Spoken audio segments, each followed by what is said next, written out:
بسم الله الرحمن الرحيم. السلام عليكم ورحمة الله وبركاته. ازيكم يا حلوين؟ عاملين ايه؟ النهاردة بقى هنعمل بقى الرقاق الطري كده بكل اسراره، وهيطلع معاكم مورق. وبصوا شكله جميل جدا ما شاء الله، هيطلع معاكم ناجح من اول مرة. بصوا بقى العظمة دي، بجد جميل. جربوا الطريقة بتاعتي هتعجبكم قوي. نطلع قطعة بقى كده ونشوفها. بصوا بقى القرمشة، من بره مقرمش ومن جوه طري جدا ما شاء الله، والطبقات بجد رهيب. جربوه يا جماعة يعجبكم قوي، وهستنى بقى رأيكم في التعليقات يا حبايبي. يلا بينا بقى ندخل على الفيديو ونشوف بقى هنعمل الرقاق الجميل ده ازاي مع بعض. ما تنسوش بقى اللايك والشير يا حبايبي. هننزل بقى بالبصلة بعد ما فرمناها في الكبة.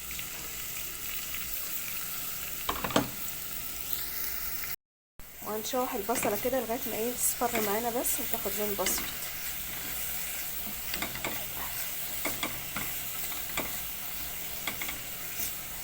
اهم حاجة بقى في العصار انك تزودوا البصل، بيسكر بقى اللحمة وبيخليها جميلة.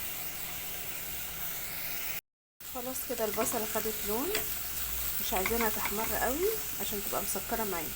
هننزل بقى بايه باللحمة المفرومة بتاعتنا، هي لسه متجمدة شوية. هنقلبها كده لغاية ما تفكك معانا، هنفضل نقلب فيها كده لغاية ما تفك معانا خالص. كده اللحمة خدت تشويحة معانا ولونها غير. هننزل بقى بالتوابل يا حبايبي. معانا هنا ملح وفلفل اسود، 7 بهارات، جوز الطيب، بابريكا.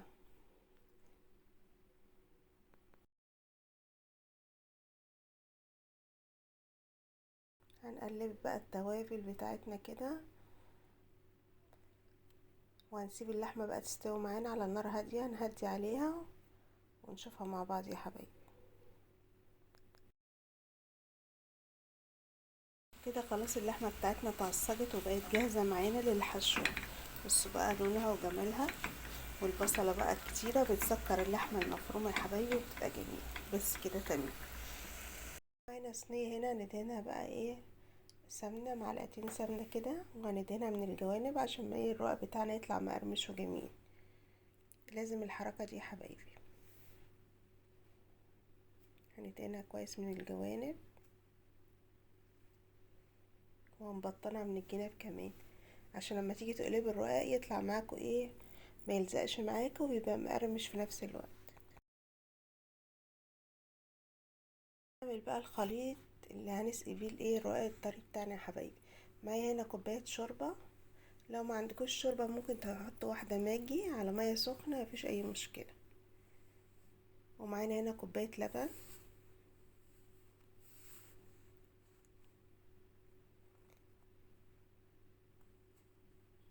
وهننزل كده ايه بمعلقتين زبده كبار.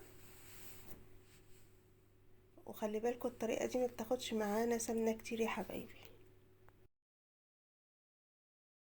معانا مكون واحد بقى يخلي الرقاق الطري هايش ومقرمش وطبقاته كده هشة. معانا معلقة كبيرة بيكنج باودر يا حبايبي، دي بقى هتودي الرقاق الطري في حتة تانية خالص، هتعمل توريقة حلوة جدا للرقاق. جربوها تعجبكم اوي. هنقلب بقى الخليط ده كله كده مع بعضه، هتلاقي بيفور معاكم ومفيش اي مشكلة خالص. هندوب البيكنج باودر بس كويس اوي، وياريت كل حاجة تكون دافية، يعني ما تكونش سخنة ولا باردة، تكون الخليط ده دافي معاكم يا حبايبي. دلوقتي احنا في الشتاء الجو حلو. وهنبتدي بقى ايه ندهن بقى ايه يا حبايبي الرق بتاعنا كويس جدا من كل الجوانب. يا دوبك بس ايه هنمسحه بالفرشة كده، واهم حاجة طبعا الجوانب. بصوا خفيف جدا وجميل، تعملوه بقى في العزايم حلو جدا.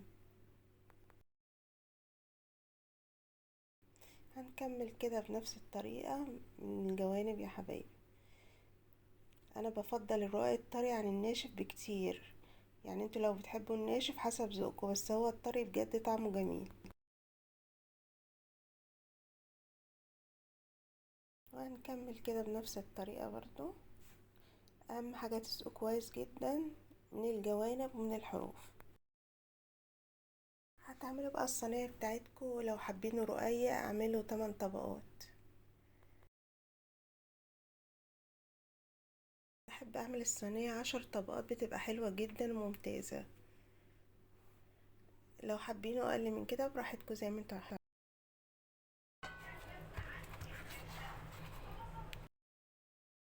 وكده خلاص ابتديت اوصل بقى للايه، عملت كده 5 طبقات.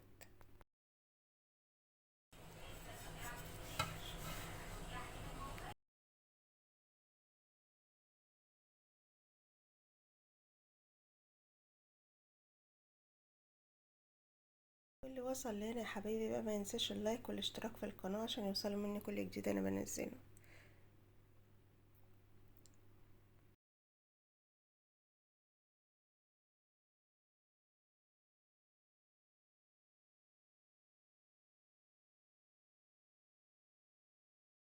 بقى ننزل بالحشوة بتاعتنا ونحاول نوزعها كده في الصينية. اهم حاجة ما نطلعش على الحروف يا حبايبي.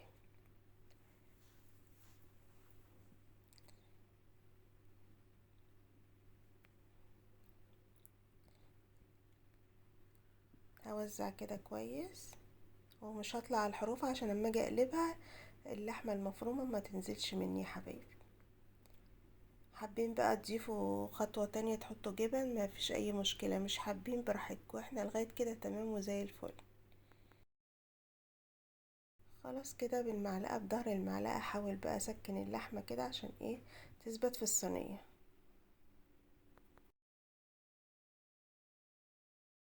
ومعايا هنا الجبن هنزل بيها، ميكس جبن. حابين تحطوا جبنة رومي مفيش اي مشكلة.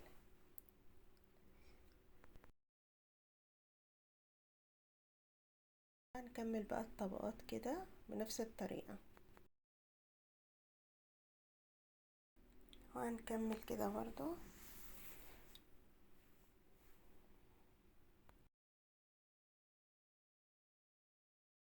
وخلاص كده الصينية جهزت معانا، هندخلها على درجة حرارة 180 على الرف الوسطاني. وكده بعد ما خرج معانا الرقاق بصوا ما شاء الله بجد رهيب، والطعم في حتة تانية. جربوا الطريقة دي حلوين هتعجبكم جدا. واستنى بقى رأيكم في التعليقات، واستنوني في فيديو جديد، والسلام عليكم ورحمة الله وبركاته.